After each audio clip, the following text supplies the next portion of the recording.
Not that. Okay. Well, we're gonna give it a few more minutes for people to arrive, but in the meantime, we have an audience question, which is what makes you feel at home? And the goal is go/audience Q21. If you haven't filled it out yet, you can fill it out now, and we'll be reading some of our favorite responses in between stories. So we'll just give it another few minutes, and then we'll get started. So thank you all for coming, and stay in your seats, keep distance. Thank you.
Hello. Oh, wow. Yeah, that works. Hi, everyone. My name is Zainab, and this is Alex, my co producer, and we are the presidents of Middlebury Moth Up. Um, we're really excited that everyone could be here today, particularly in person. This is our first in person moth event since last spring, or our first sort of casual moth event since last spring. So we're really looking forward to being able to be around everyone all over again. For context, for those of you who aren't familiar with Moth, it's a monthly in person live event that we do on campus where we have students and community members tell a story. And the stories have to be true, they have to be 10 minutes or less, and you can't have notes. So, Moth is a really great thing that I think really connects our community. We get to hear a lot of stories from a really wide range of people. Um, and we have some really great storytellers lined up for today. Yeah. And so each time that we have a moth event, we choose a theme. And when we were trying to put together the theme for this event, we sort of thought about the fact, like Zay said, that this is our first like real event since last year when the pandemic began.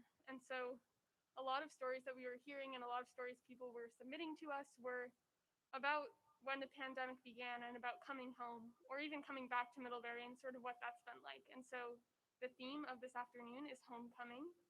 And we have four amazing storytellers today. All right, so to kick us off, I'm going to read a couple of the audience questions that we've received, and then I'll introduce our first storyteller. So, as you guys know, our audience question was, what makes you feel at home, or what is home to you? And one of our anonymous responses was the smell of cow manure, which I think we can all sort of relate to being in Vermont. Um, and the other one that we have, which will lead us to our first storyteller, Ben, is was in between Ben's cozy arms. So we have a really big fan of Ben in the audience. And without further ado, I'm going to introduce our first storyteller, Ben. He was born in Chile and he lives in Alaska now. And Ben loves to play games, but only when people take them seriously. So no half-assed games here. Um, and so Some people may know that Ben carries a cribbage board around in his backpack at all times. And he also loves to be outside and go on adventures with his friends. And he's looking forward to spending time with his friends again, hopefully in a more normal upcoming year. So, without further ado, our first storyteller, Ben.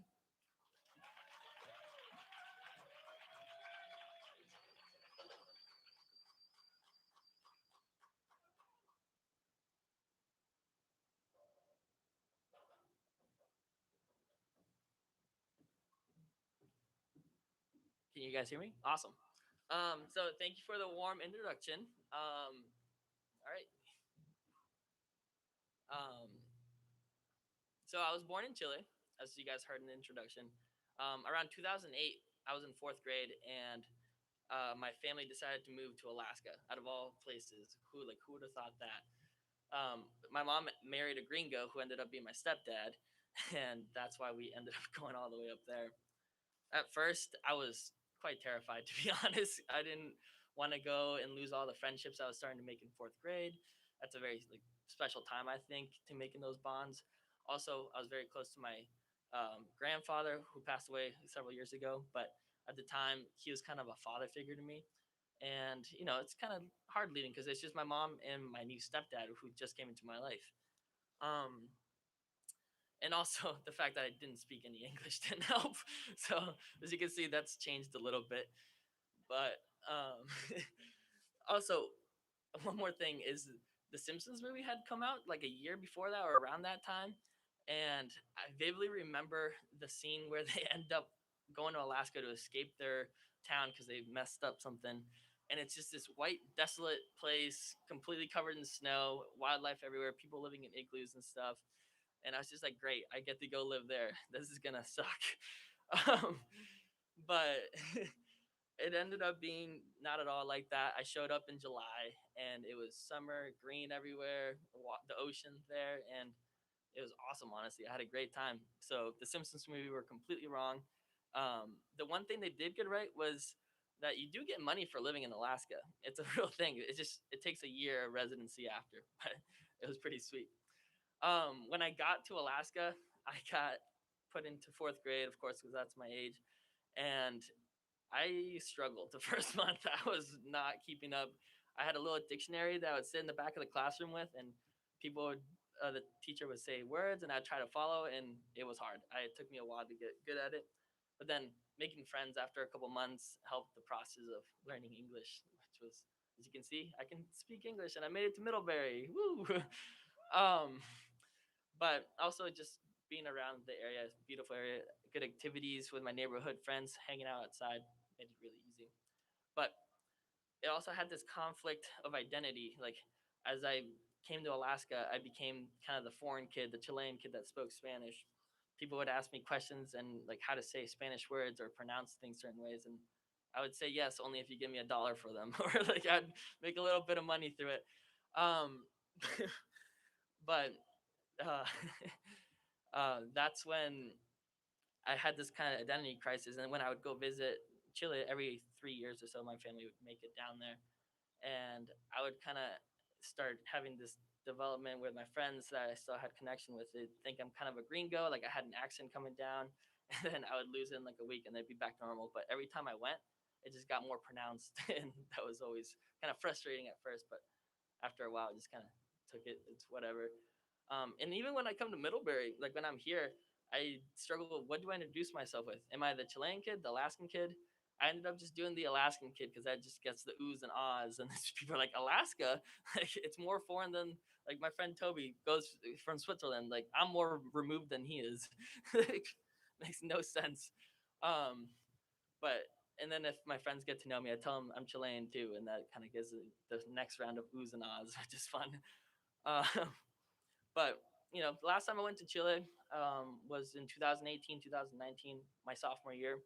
I took J term off, making my winter break much longer. Highly recommend. But I went down there, and that's like the first time that I felt that I was kind of becoming an adult, and like I had this independence down there.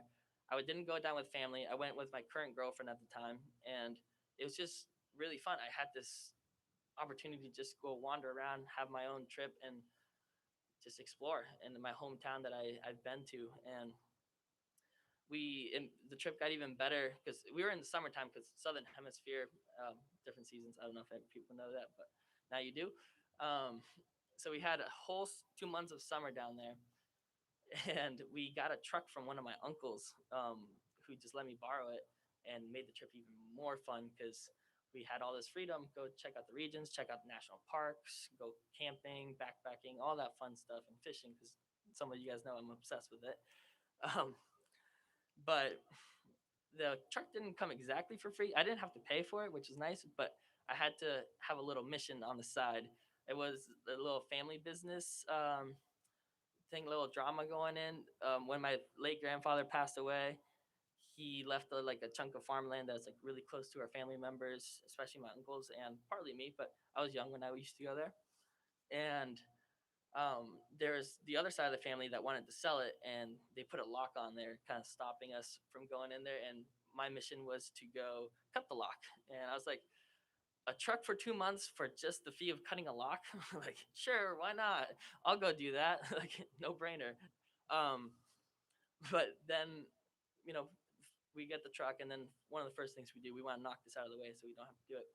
And the farm is like 2.5, 3 hours away from Coyhaique, which is where I grew up. Um, and we're going on the road. We turn onto these dirt roads. We just have a map because our phones didn't have any internet or anything, and we end up getting lost because it's just dirt roads. The map doesn't show these roads for some reason, so we were just going off some directions that a family member wrote down for me. But still in the middle of nowhere. You take one wrong turn, you don't know where you are. It's kind of these single lanes in the mountains, and there's like very few houses around. Every like 20 minutes, you might come across a gate that might lead to a house, but even then, it's not for sure. Um, and we admitted defeat at one point, and because we were starting to run low on gas, the kind of the point we had to turn around if we wanted to figure out, or we needed to know where we were going. So we decided to turn around, and then we come across this house that we had passed already, and we stop, and we're like, might as well just go ask to see if someone wants to help us. And we get out of the car, and these dogs just come rushing at us, and we just get back in the car, and it's like, oh, maybe bad idea. Good thing. We look at the driveway. It's like pretty long driveway. The house is at the very end, kind of this small little home, and there's animals all over the place. It's a little farm area, and there's sheeps, goats, dogs, chickens, poop covered everywhere on the side. um, and then we were just like, well, we still need to figure out where we're going.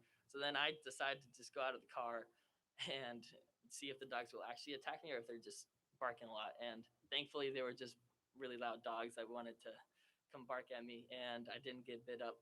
So then we ended up walking up the driveway, and when we got about 3/4 of the way, the man who lived there came out of the house and greeted us there.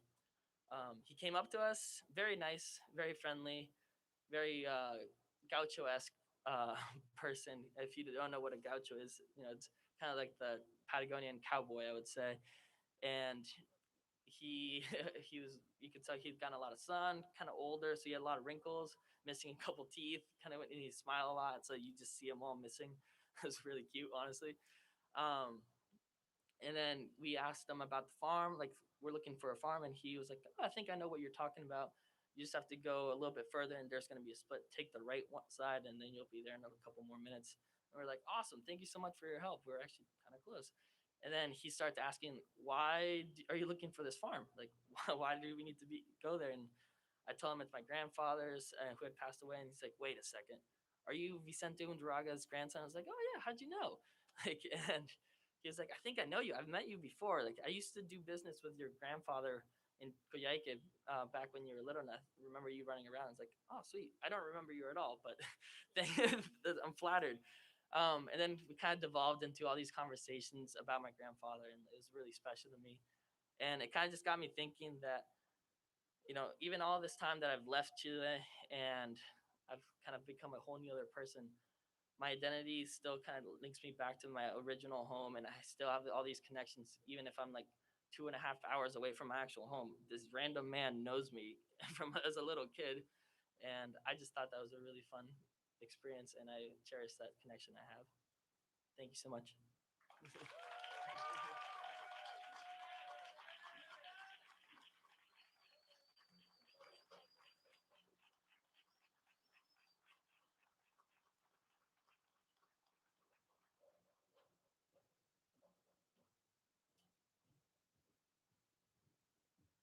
Thank you, Ben. That was a wonderful story. And I'm going to read a few more of our responses from the audience. We did get another one about Ben. What makes me feel at home? Ben's voice. Well, if you're in the audience, you just got to hear it. So, a few other responses we have Go Links, um, Lori Patton's dogs. Okay. Um, Hanging out outside with friends at night and listening to the sound of frogs and crickets when it warms up in the spring. So, our next storyteller is a junior feb right now, and she's a global gender and sexuality studies major with a concentration in Chinese and a psychology minor. Wow, okay, a lot there. She is from Northampton, Massachusetts. This is her first time telling a story for the Middlebury Moth Up, and she's excited to be giving you all a glimpse of home. And after the pandemic, she is excited to be eating in the dining hall again with lots of friends. So please join me in welcoming our next storyteller, Mira.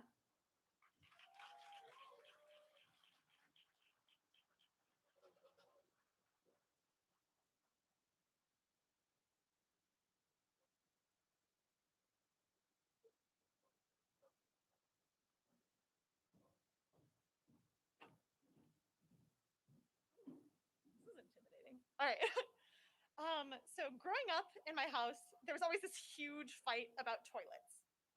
Until one day when I was about 5, my mom absolutely lost it at my dad and forbade him from pooping in our toilet until he stopped bloody squatting on top of it. She was sick of replacing the seats. Um, for 20 years of my dad's life, he was forbidden from sitting on the toilet and was required to squat because that was the healthier way to poop, the holier way to poop.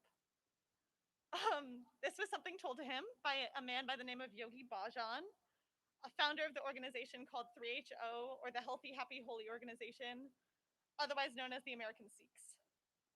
This is very distinct from Indian Sikhism, particularly in the fact that most of it is made up, and for all intents and purposes, it's a cult. So, for about 20 years of my dad's life, from the ages of 16 to 33, basically his entire life was ruled over by this organization. From what he wore, he was required to wear all white, head to toe, purchased from India or handmade kurtas and turbans. How he groomed himself, he was forbidden from cutting his hair. And showering, he was only allowed to shower cold. What he ate, he was strictly vegetarian. What property he could own, he wasn't actually allowed to own his own house. If he had a house, it was an ashram and other Sikhs could live with him. What he did with his day, he had to meditate for around 8 hours every day and also teach yoga classes for the organization.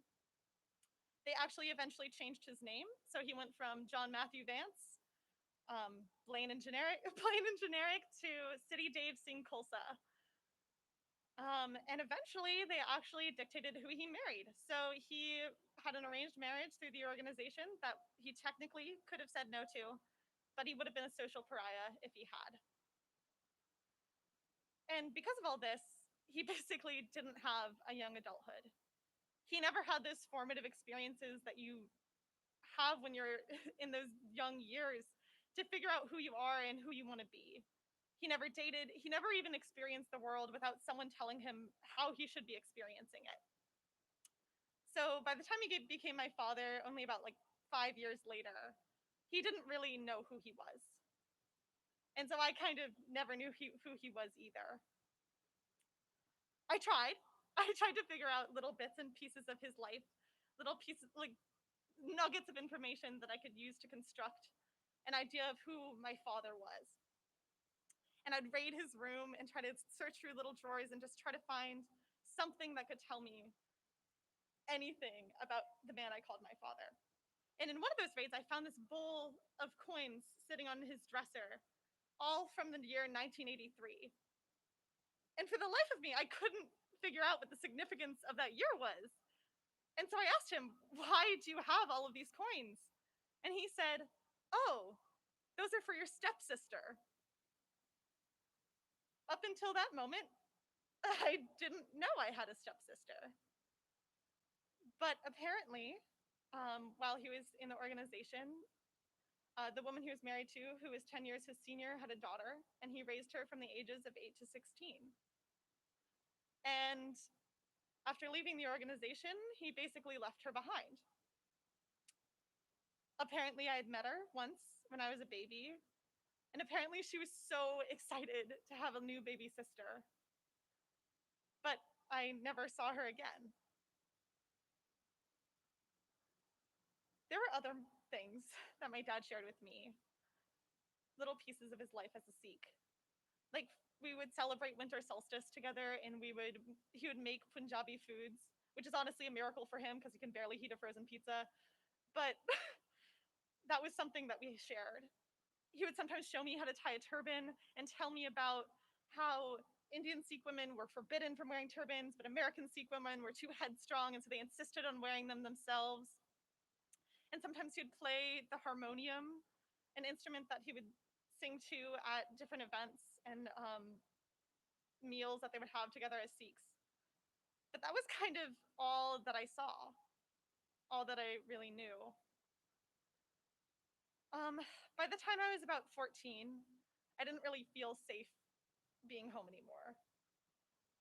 My parents were doing all they could to make sure that their divorce was as nightmarish as possible, and my brother was coping with it with a whole heck of a lot of substance use.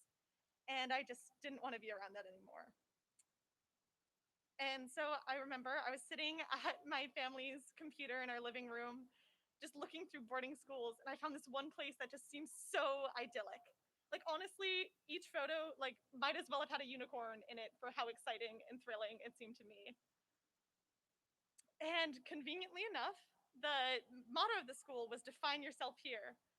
And because I was just trying to find a place where I could figure out a person that was separate from who my family was and discover who I really wanted to be.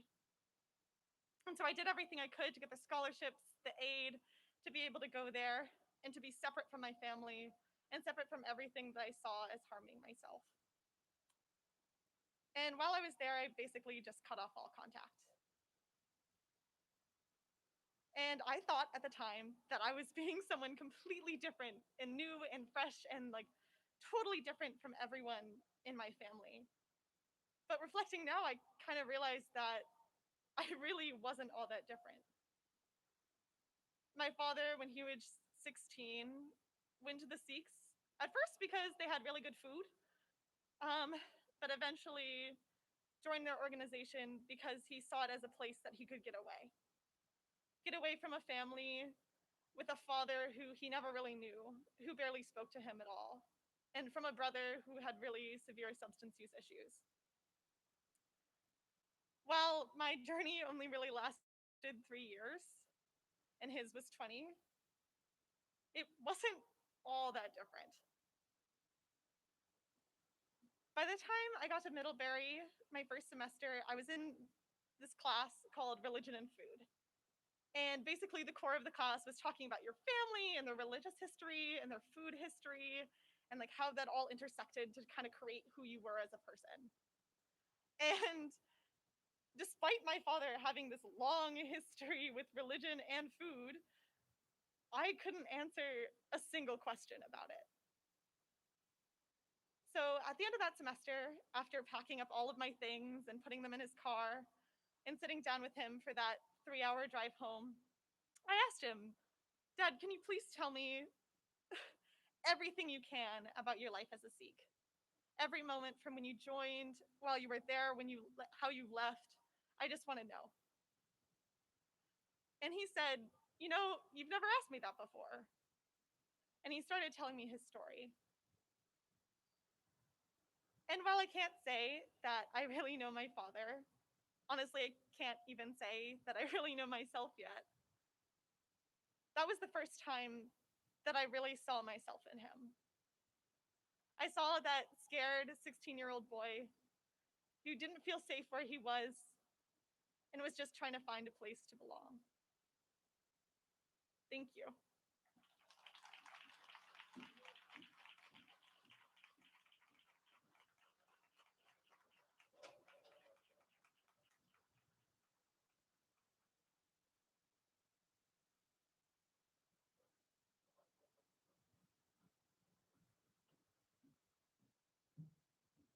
Thank you so much, Mira, for that incredible story.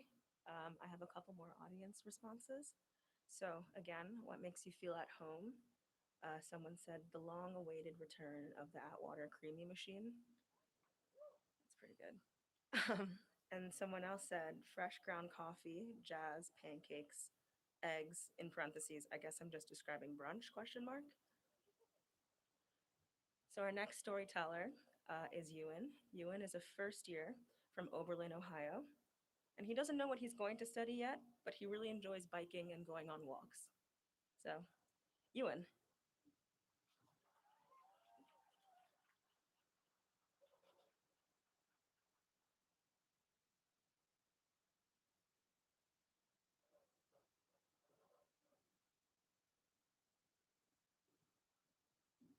Hi. Wait. Yeah. Hi. Yeah, my name is Ewan. I'm here today to tell you all about the time that I saw a ghost. It was about a year ago on Friday the 13th of last year, my senior year of high school. Earlier that week, I had been in drama club. We've been going to put on a production of Clue, like Clue the movie, but it had been canceled on Tuesday. And then on Thursday, the governor said we're not going to go to school again for at least 3 weeks, but we could go again on Friday. So Friday, the 13th morning, we come in, and the administration says, "Hey, we know we canceled the play, but we don't really know what's going on. So could you put it on for everyone while we figure this out?" So we're like, "Yes, let's go." That's really exciting. But I mean, at the same time, it was kind of a weird reversal in the sense that like the play had just been canceled because of a deadly contagious disease, and now we were putting everyone in one room in the school to watch it together. But we did it anyways, and it went really well. Um, and afterwards, the principal comes up and he says, "All right, you get about 15 minutes to go to all your classes, talk to your teachers, get your stuff, and then you've got to leave." And so, like a couple hours after my senior play ended, so did my senior year. And well, at the time though, I didn't believe that. I was one of those people like, "Oh, 3 weeks, we'll wrap this up, we'll be done with it, good." Um, and so I'm walking out of school, my best friend Asher, and we're talking. He's got the whole other stance. Asher is like, "We're all gonna die. This is it." Um, but we both knew that regardless whether or not it was just a 3 week affair or we were all gonna die, that we didn't have anything going on that day, and we might as well just hang out. And so that's what we did. We went to his house. Um, and yeah, I'm from Oberlin, Ohio, which is a town. It's a lot like Middlebury, except it's flat. It's Ohio. The roads make sense. We don't have roundabouts in Oberlin. We don't have one-way streets. We just drive. And so, yeah, we drive to his house, and we're hanging out for a couple hours. We eat dinner.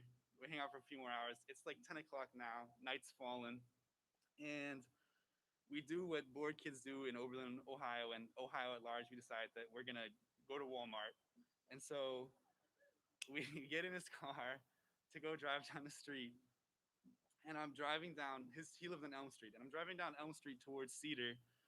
And I can see there's something in the intersection beneath the street light. And as I get closer, I can see that, well, that's like a figure there. As I get even closer, I can make out that well, they, they have their hair over their face, their chin right at their chest, and their arms at their side, and they're standing in the street beneath the street light. And we're approaching them. There's nowhere to go, so I'm driving, and we get closer, and I'm getting even more scared. It's the closest thing I've felt to like horror movie terror in real life before. Like I can feel it in my heart, in my stomach, the back of my neck, everywhere. It's just like incredibly shocking for some reason. And so, we approach, we go. I take this sharp right turn onto Cedar because they're in the street, and I immediately look in the rearview mirror. And Asher, who meanwhile we haven't said a word to each other this whole time, whips his head around to look out the back window to see what's going on. And they're still like this. They haven't moved an inch. There's no reaction at all. I mean, and so I'm watching them the whole way down. We'd go a block down on Cedar Street, turn a left, take a left on Forest. The whole time I'm looking in the rearview mirror. They don't move at all. And so I pull into this parking lot on Forest and I say, well, actually, like, what did we do? We just see a ghost. Like, what's going on? And he says, oh, all right, well, maybe, Oberlin College just got canceled too. Maybe this is a student who's freaking out, intoxicated, I don't know what, and we should go check on them. And that does make more sense. And so um, we pull back in, go back down Cedar Street. But as soon as I turn on a Cedar, I can see there's no one in the intersection. And so what's going on? Like, did they stumble off somewhere else? And so this is where this healthy grid comes in. We can take a figure eight in every direction, and there's no one there. The streets are completely empty. Um, there's just no one there. And so I pull into Ash's driveway, like, how did this person who was standing here perfectly still as a car goes by them 2 minutes ago disappear? Like what is going on? And like really like the whole day just like collides at me at that moment. And it's like 10:30. Normally we would hang out much later, but I just like I have to go home. Like there's no point staying here right now. And so that's what I do. I went home and I stayed home for about 3 months basically. Um, and I've talked to people since then, like, what did I see? And I've heard like, oh, this was a prank, or I was gonna be kidnapped, or you're right, you and it was a ghost. I've heard everything. But none of those answers are really satisfying because the truth is like I don't know what I saw. Asher doesn't know what he saw. No one knows. All we do know is like that was the last thing that happened to me, and it was really weird. Part of an even weirder day, and that just feels significant for some reason. And at the end of the day, all I could really do was just go home and think about it. And thank you. That was it.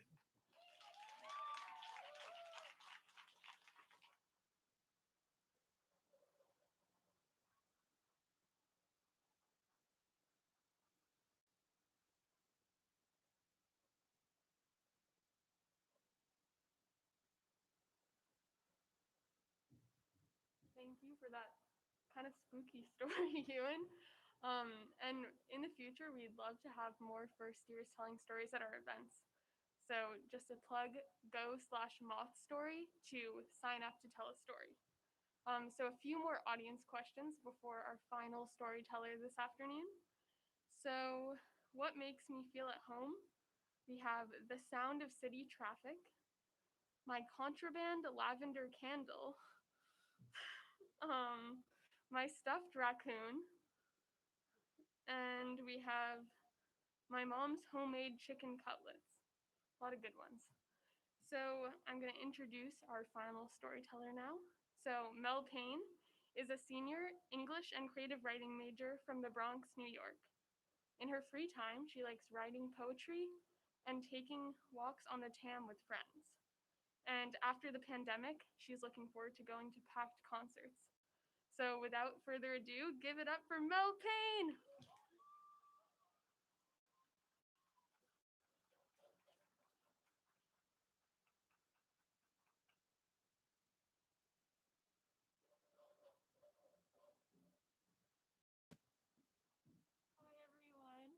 Hi, everyone.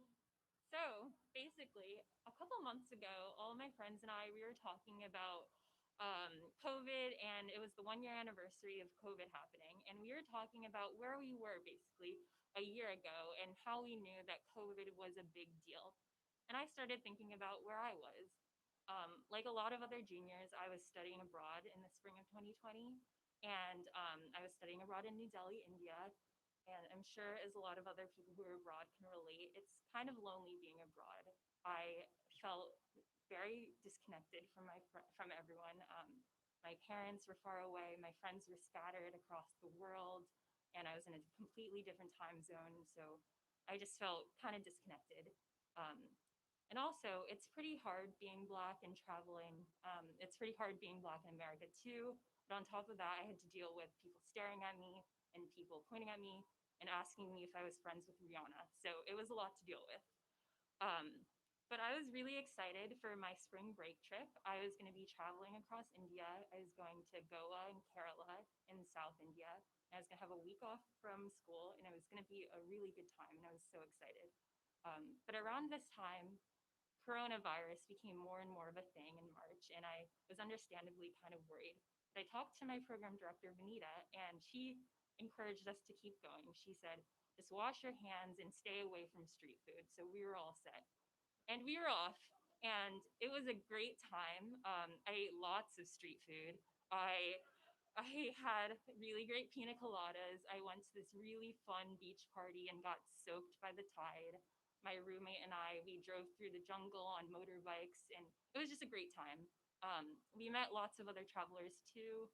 We met this one German guy who told us a story about how he was turned away from a hostel because the hostel owners were scared that he had some sort of virus. But we didn't think much of it. We still wanted to travel, so we kept our plans.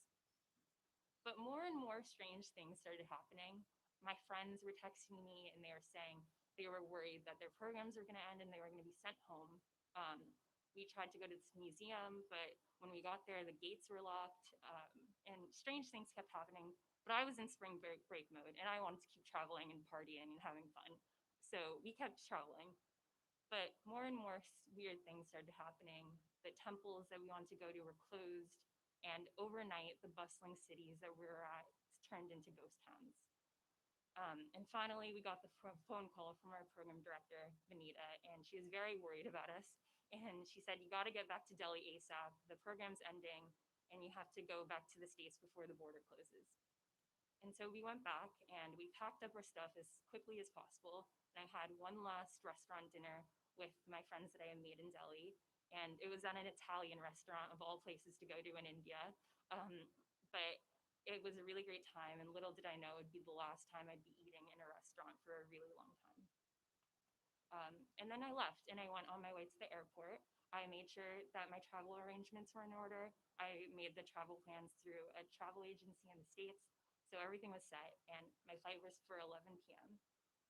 But when I got to the airport, it might as well have been the middle of the day because it was packed and it was absolute mayhem. Everyone was in the same boat as me trying to get back to home.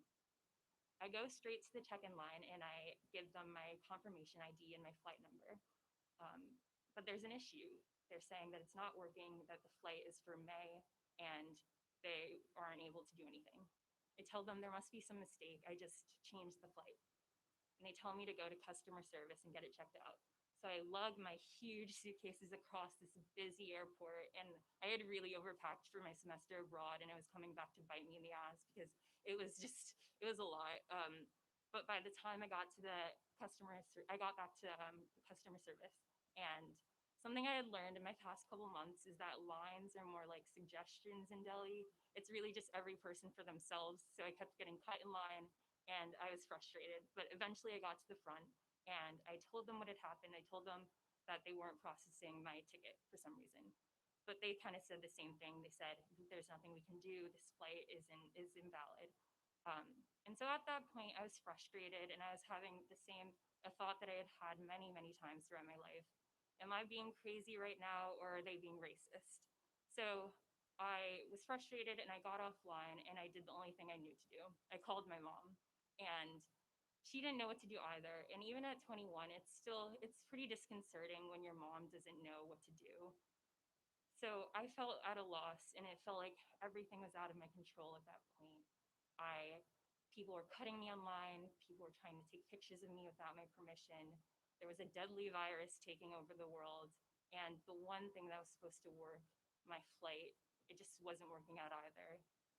But it was in this moment that I thought to myself, I need to stick up for myself. This is the one time where it really truly mattered, and I wasn't going to let anyone get in my way. I just wanted to get home. So I marched to the front of the line and I cut so many people, but I didn't even feel bad about it. And I showed them my flight. I showed them my phone with my flight ID and I told them, listen, you have to help me out.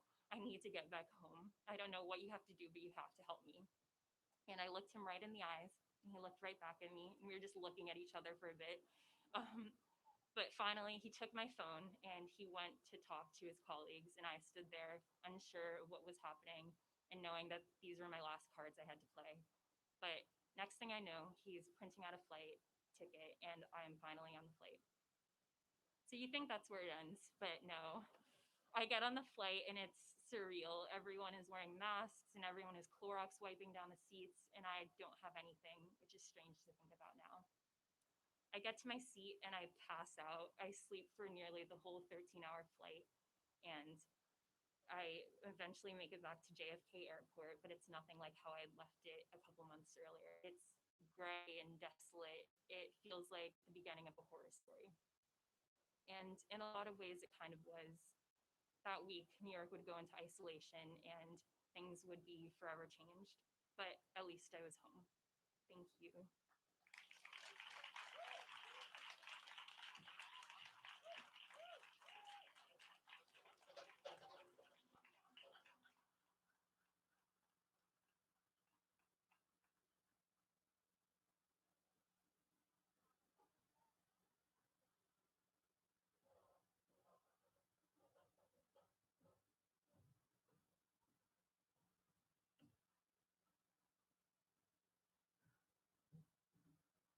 We just wanted to thank you all for coming today.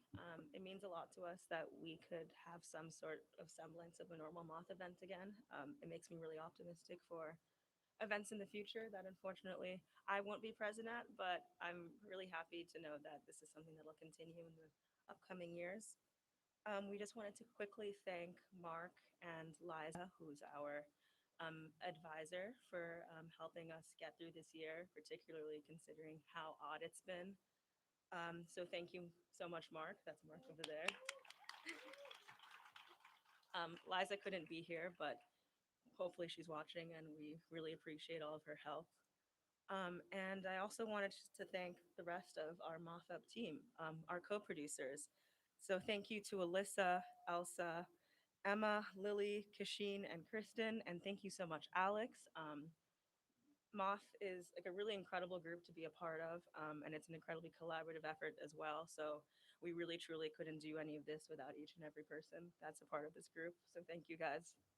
And before we let you go, we just want to say, especially to those of you who are not graduating, that we will be having more events and hopefully they will be looking a little bit more normal starting in the fall. And so if you have ever thought about telling a story, or if these amazing storytellers today really inspired you to want to tell a story, then you can go to our Go link, go/moth story to submit. We will also be having our Cocoon, which is our annual event that happens during Parents Weekend in the fall. So if you know of any amazing storytellers that you think should be speaking at that event, definitely reach out to us. And yeah, thank you all so much for coming today, and enjoy the rest of your Sunday.